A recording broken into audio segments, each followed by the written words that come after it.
नमस्कार, आप देख रहे हैं आप अभी तक। मैं हूं आपके साथ सपना मदेसिया। आइए रुक करते हैं कुछ खास खबरों की ओर। उत्तर प्रदेश में विधानसभा चुनाव की रणनीति पर विस्तार से चर्चा की शुरुआत हो चुकी है। गृह मंत्री अमित शाह के आवास पर तकरीबन 3.5 घंटे उत्तर प्रदेश को लेकर मंथन चला। बैठक में पार्टी अध्यक्ष जेपी नड्डा, मुख्यमंत्री योगी आदित्यनाथ, प्रदेश अध्यक्ष स्वतंत्र देव सिंह और संगठन मंत्री सुनील बंसल शामिल हुए। विधानसभा चुनाव को देखते हुए उत्तर प्रदेश सरकार मंत्रिमंडल विस्तार की जरूरत पर जोर देती नजर आ रही है।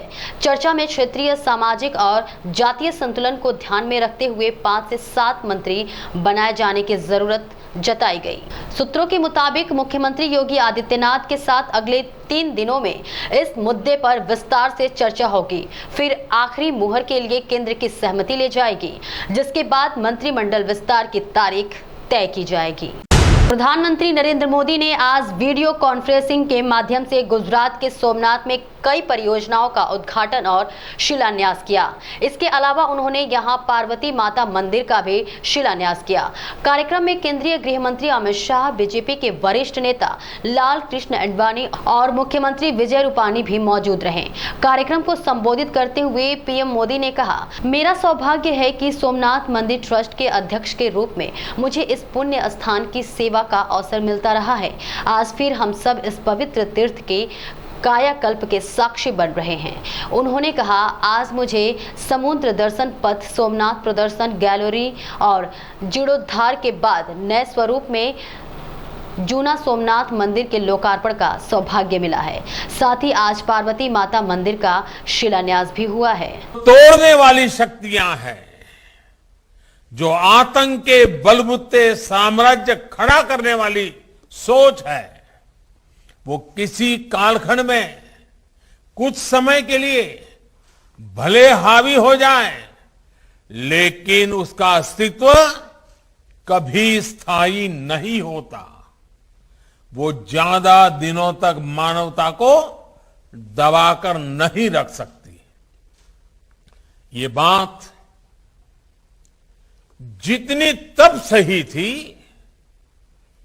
जब कुछ आतताई सोमनाथ को गिरा रहे थे, उतनी ही सही आज भी है जब विश्व ऐसी विचारधाराओं से आशंकित है। नई पीढ़ी में भी अब अपनी जड़ों से जुड़ने की नई जागरूकता आई है। इसलिए हमारे टूरिज्म और आध्यात्मिक टूरिज्म के क्षेत्र में आज राष्ट्रीय और अंतर्राष्ट्रीय संभावनाएं हैं। इन संभावनाओं को आकार देने के लिए देश आज आधुनिक इंफ्रास्ट्रक्चर बना रहा है। ऐसे ही हमारा पर्यटन मंत्रालय स्वदेश दर्शन स्कीम के तहत 15 अलग अलग थीम पर टूरिस्ट सर्किट्स को विकसित कर रहा है। इन सर्किट से देश के कई उपेक्षित इलाकों में भी पर्यटन और विकास के अवसर पैदा होंगे। देश के पूर्व प्रधानमंत्री राजीव गांधी की आज 77वीं जयंती है। दिल्ली में आज राजीव गांधी के समाधि स्थल और भूमि पर कांग्रेस ने कई कार्यक्रम रखे हैं। सोनिया गांधी, राहुल गांधी और प्रियंका गांधी वाड्रा के अलावा कई बड़े नेताओं ने राजीव गांधी को श्रद्धांजलि दी है। वहीं प्रधानमंत्री नरेंद्र मोदी ने भी ट्वीट करके राजीव गांधी को याद किया है। राजीव गांधी की 77वीं जयंती के मौके पर कांग्रेस ने आज सुबह 7:30 बजे राजीव गांधी के समाधि स्थल वीर भूमि पर एक कार्यक्रम का आयोजन किया।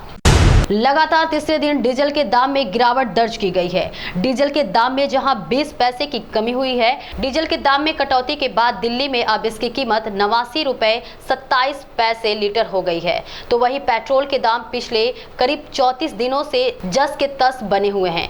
पेट्रोल अभी भी दिल्ली में 101 5.84 रुपए प्रति लीटर बिक रहा है।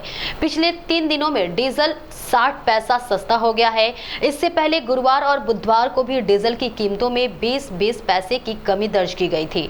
डीजल के दामों में कमी के कारण इसके उपभोक्ताओं को थोड़ी राहत मिलती दिखाई दे रही है। अंतर्राष्ट्रीय बाजार में कच्चे तेल की कीमतों में लगातार सस्ती का दौर बना हुआ है। कीमतों में भारी गिरावट के कारण क्रूड ऑयल का दाम बीते 4 महीने के सबसे निचले स्तर पर पहुंच गया है।